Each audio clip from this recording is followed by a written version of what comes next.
like a virus.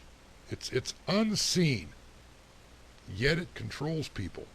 A virus that will just barely sufficiently feed those that conform, but it'll attack those who won't conform.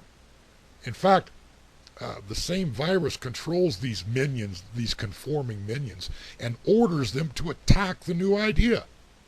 I'm hoping all that this is all maybe not making sense. But when it comes to the virus, picture it like a pyramid scheme. And I know that's a simple way of looking at it. There's multiple pyramids all over the place in this concept.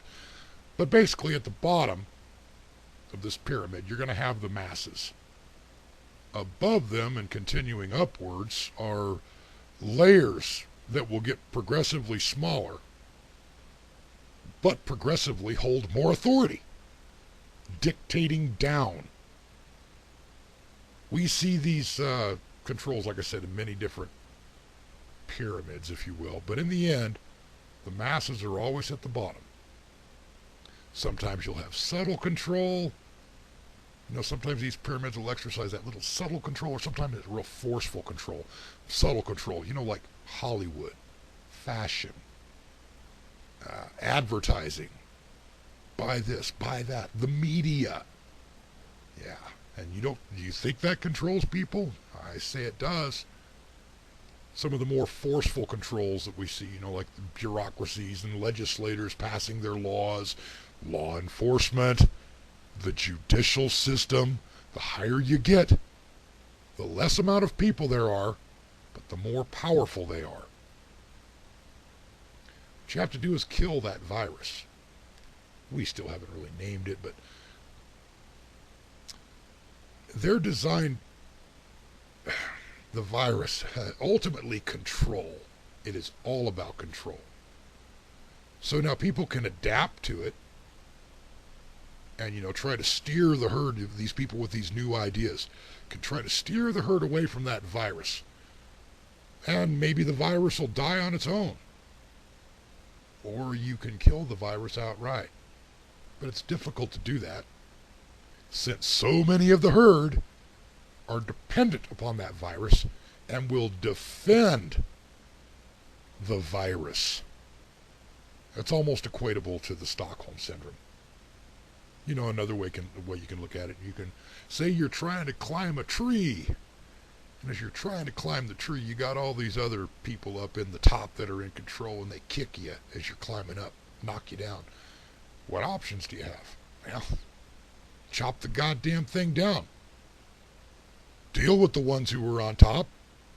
Plant a new tree. Anyway, that's my idea of how thoughts and ideas evolve. A couple other videos you put out, I'll just comment on real quick. Field Mice and Men, or Field Mice and Future Men from SufferingSucks. Dude, I eat animals. Hogs, pork, beef. You know, let's look at it. Let's compare humans to animals. The old man was born, got up every morning, went to work, came back home, dealt with corruption, then you die. I deal with the same thing. You're born, you get up every morning, you go to work, you come back home, you deal with the corruption, you fucking die. Why should animals be any different? And you know, if you think that they live a bad life, have you been to a hog farm? Bastards lay around in the shade, you go to the feed bin and get something to eat anytime you want to, but ultimately you're gonna die. I don't know. But I think your point was basically that everybody ought to be a vegetarian. Well, what about the right of the plants? Shit, don't they have rights too? Basically, where do you draw the line? Where do you draw the line? The video you did on FairEconomics, on your FairEconomics channel, about capitalistic pig mystics or something. I was waiting and waiting and waiting, going, he better mention fractional reserve banking. And then finally you did. I think you were kind of vague on fractional reserve banking. But basically the banks lend money that they don't even have. Oh, and the fact that the Fed Reserve or the Federal Reserve manipulates interest rates at their own leisure, to their own benefit. They're a bank, and they're in this to make money. But we have to suffer under their hand. You know, the value of money is supposed to be regulated by Congress, and it was supposed to be gold and silver, actual tangible wealth. I say it was supposed to be. Don't really want to get into that part of it.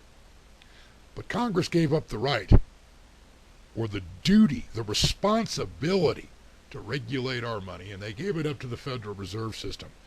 And there is nothing about the federal government in the Federal Reserve. I think that's where you were a bit mistaken. The Federal Reserve is not the U.S. federal government. They're a private bank. Once through interest rates that were manipulated, you know, they gained control of all our precious metals that were in our reserve. Now they're gaining control of other tangible assets, you know, like houses. The ones we've seen so many foreclosures on here recently. Just something else to think about. Later.